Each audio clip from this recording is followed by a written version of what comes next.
అందరికీ నమస్కారం. నేను జాకీర్ హుసేన్. ఎమ్మెల్యే జగన్మోహన్ రెడ్డి గారు వైజాగ్ రిషికొండ గురించి కొన్ని సంచలనమైన కామెంట్స్ చేశారని చెప్పాలి. అయితే ఇప్పుడు రష్యా అధ్యక్షుడు పుతిన్ గారికి లింకప్ చేసినట్టుగా కూడా తెలుస్తోంది. సో ఏంటి దీని డీటెయిల్స్ ఒకసారి తెలుసుకుందాం. ప్రస్తుతం స్టూడియోలో జర్నలిస్ట్ శేషరావు గారు ఉన్నారు. వెల్కమ్ చెప్దాం. Hello sir. హలో. ఏంటి సార్ పుతిన్ గారికి లింక్ చేయడం ఏంటి?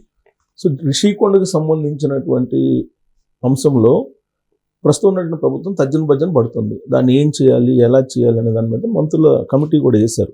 కమిటీ రిపోర్ట్ కూడా చంద్రబాబు నాయుడు గారికి రీసెంట్గానే ఇచ్చారు.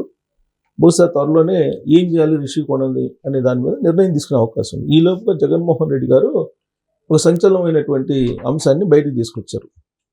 ఏంటి అని అంటే, రిషికొండ ఎందుకు నిర్మించారు అని అంటే, రష్యా అధ్యక్షుడు పుతిన్ లాంటి వాళ్ళు వస్తే విడిది చేయడానికి ఉపయోగపడుతుందని చెప్పి సరికొత్త ఒక ఆలోచనని, లేదంటే ఆయనలో లోపల ఉన్నటువంటి ఆలోచనని బయట పెట్టారు.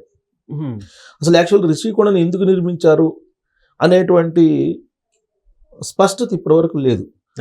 కొన్ని అంశాలకి ఆంధ్రప్రదేశ్లో స్పష్టత దొరకట్లేదు గత కొన్ని సంవత్సరాలుగా కూడా. వాటిల్లో ఒకటి, రిషికొండ నిర్మాణం ఎందుకు చేశారు, రెండు, వివేకానంద రెడ్డిని ఎవరు చంపారు, కోడికత్తి కేసు సంబంధించి ఎవరు అసలు నిందితుడు ఎవరు, తర్వాత గులకరాయికి సంబంధించినటువంటి ఎపిసోడ్కి ఎవరు దానికి, ఇట్లాంటి అన్నిటికీ సమాధానాలు లేనటువంటివి చాలా ఇన్సిడెంట్స్ ఉన్నాయి. సార్ ఆయన పుతిన్ గారు అసలు వైజాగ్ ఎలా వస్తారనుకున్నారంటే, అసలు ఏ ఉద్దేశంతో రష్యా అధ్యక్షుడు పుతిన్ ఎందుకు గుర్తొచ్చాడో జగన్మోహన్ రెడ్డి గారికి అర్థం కావట్లేదు ఇన్ని సంవత్సరాల తర్వాత. ఇప్పుడు పైగా రిషికొండని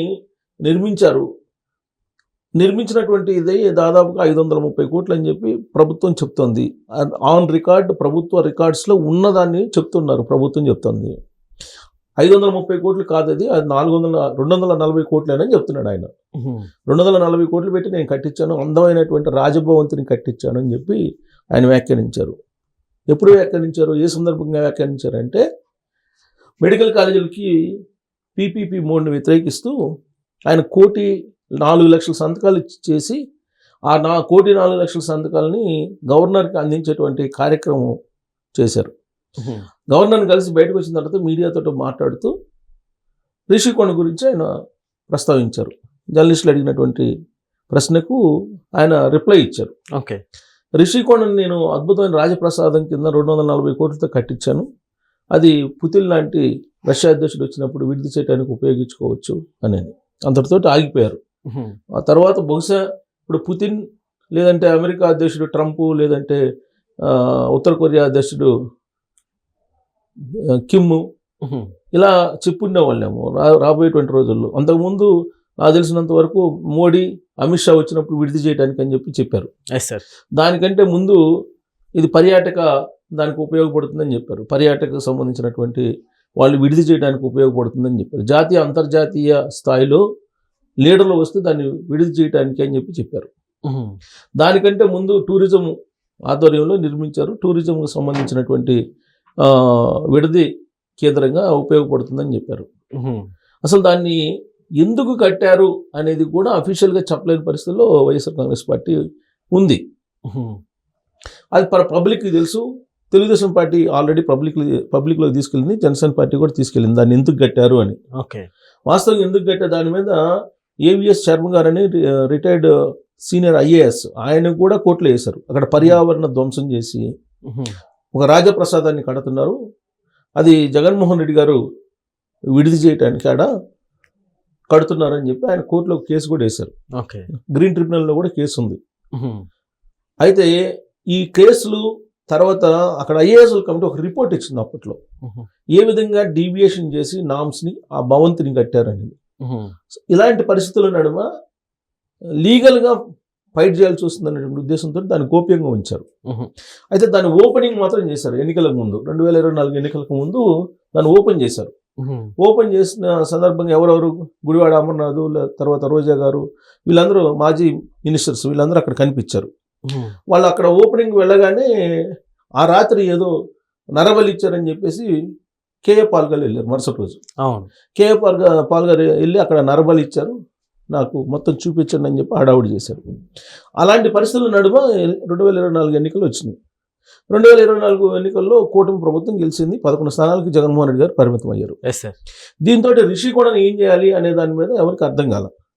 అసలు రిషికొండని ఎలా కమోడ్ కట్టడానికి 25 లక్షలు ఖర్చు పెట్టారు అనేది అప్పట్లో వచ్చిన న్యూస్. సరే, పవన్ కళ్యాణ్ గారు వెళ్ళి ఈ మధ్యకాలంలో విజిట్ చేశారు. ఆ విజిట్ సందర్భంగా కప్పులో ఆ పై కప్పు నుంచి ఒక పెచ్చ రాలి పడిందని కూడా అప్పుడు న్యూస్ వచ్చింది. అవును. ఇది సరే, ఇదంతా మ్యాచ్ ఫిక్సింగ్ అనేది వైఎస్ఆర్ కాంగ్రెస్ పార్టీ వాళ్ళు చెబుతున్నారు. సరే, దాన్ని ఏం చేయాలి అనే దాని మీద అయితే ఒక నిర్ణయం తీసుకోవాలి కదా. దాన్ని అయితే కూల్చేయలేరు కదా. జగన్మోహన్ రెడ్డి గారు ప్రజావేదికను కూల్చేసినట్టు ఇప్పుడు ఆ 530 కోట్లు పెట్టిన దాన్ని కూల్చేస్తే ప్రజలు ఒప్పుకోరు. సరే, అక్కడైతే 9 కోట్లు పెట్టి కట్టించిన ప్రజావేదికను అమరావతిలో కూల్చేశారు జగన్మోహన్ రెడ్డి గారు 2019 అధికారంలో రాగానే. ఆయన చేసిన పని చంద్రబాబు నాయుడు గారు చేయలేరు. సో కాబట్టి దాన్ని ఏం చేయాలనే దాని మీద కమిటీ చేశారు. మంత్రుల కమిటీ నివేదిక ఇచ్చారు.